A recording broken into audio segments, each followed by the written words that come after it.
Got a quick demonstration on pastels, and I've got various pastels here from different companies, and I'm going to show you a couple of solutions to problems I know people are getting when they're doing wildlife and layering on top of pastels. So let me show you first of all the problem.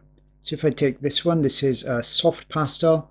It's by Sennelier, and I just put out the corner by here, I just put a fair amount of pastel down. You see how soft it is. I'm hardly touching the paper. It's pastel matte paper. I'll gently rub it in.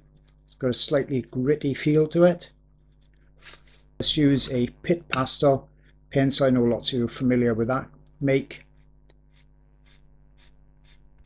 And it's leaving a mark. It's a little bit dirty. You can see the pastel, I don't know if you can see that, is actually on the end, the dark pastel, where it's lifting up. If I put a bit more soft pastel down, a bit more heavy-handed, you can see how it's digging into the pastel and lifting it. So the problem is pretty obvious really, but people don't know what's happening. So let me show you, using a few different pastels, what the problem actually is. So if I start off with this one, this is a Rembrandt pastel, so that's that quite a bit harder. Still classed as a soft pastel. Put a small amount down. So imagine now we're doing the underlayer of a wildlife piece, or the underlayer of fur. Get a little bit more down. Gentle touch, rubbing it in well. Okay, so if I get my pencil again, this is a typical fur kind of highlight color that I use, Carbothello. You can see I can get my fur marks on top, no problem. If I push harder with this, layer some more down on there. So it's filling the tooth of the paper up. You can see what's happening. Give it a good rub in, get rid of the excess, clean the end of my pencil on a bit of microfiber there. And you can see it's not coming off easily at all. Can't get those distinctive marks. So obviously what's happening is I'm filling the tooth of the paper up by doing that. Okay, simple enough. So when you use softer and softer pastels, so use a unison pastel, really soft now. That's basically the weight of the pastel on the paper, because lots of people see unison as the ultimate really of pastels. And if I go on the top of that, you see I can barely get a mark on there, or at least not a distinct mark, and you can see the pastel coming off probably on the surface of the tip of the pencil, so it's lifting it back off.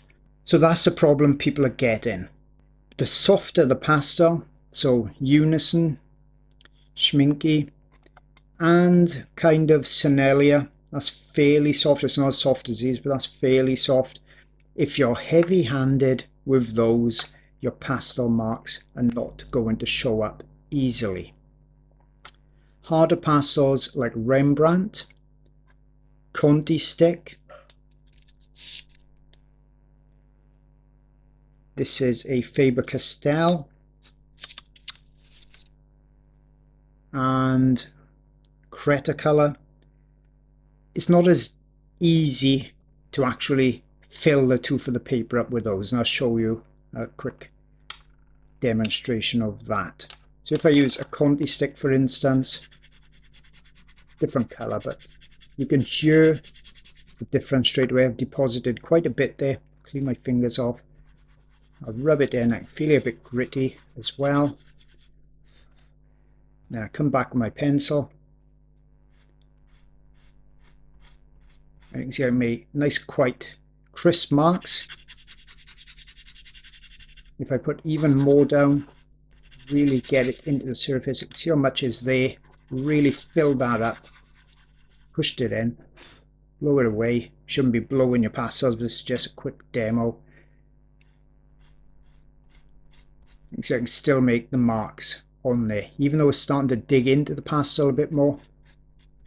I can still make nice crisp marks actually on there. So if I use Faber Castell, softer than the Conte stick, definitely softer, smoother. When you're rubbing it in with your finger, you can feel there's no grittiness to it. So if you can imagine then that that was the underfur of perhaps a bear, I can make those lovely marks on there, nice and crisp again. If I really push in, you can see I can't get any more on this, really filled it in. Just a light blend.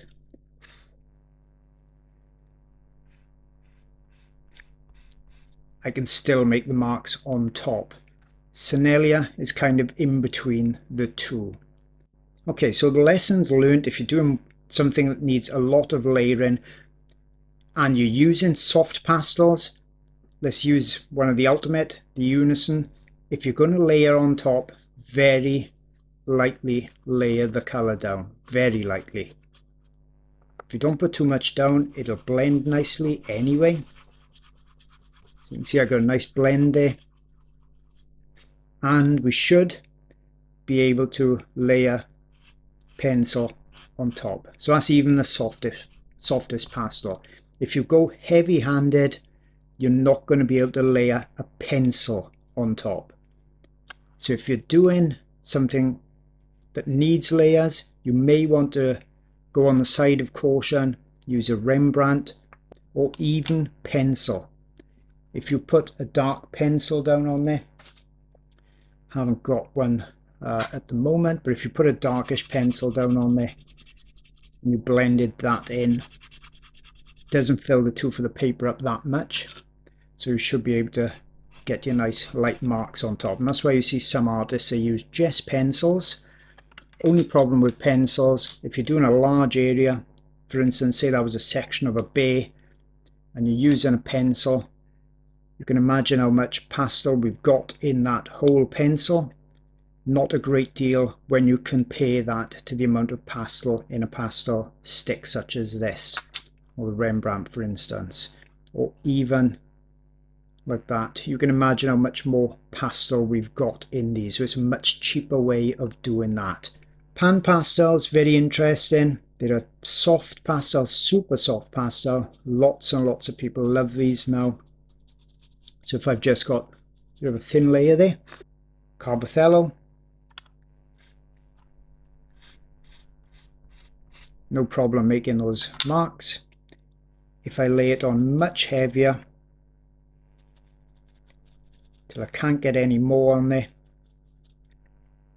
just dab in pure colour on there, and I will rub it just slightly because that's what I do normally. Feels super smooth. And then you can see that's just like the soft pastels over there. I can't layer on top, it's lifting it off.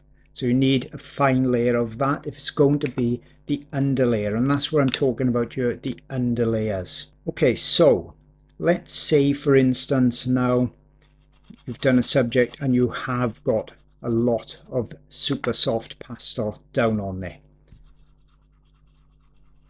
Okay, so if I was going to draw on top, in fact let's layer a bit more so it's really showing the problem.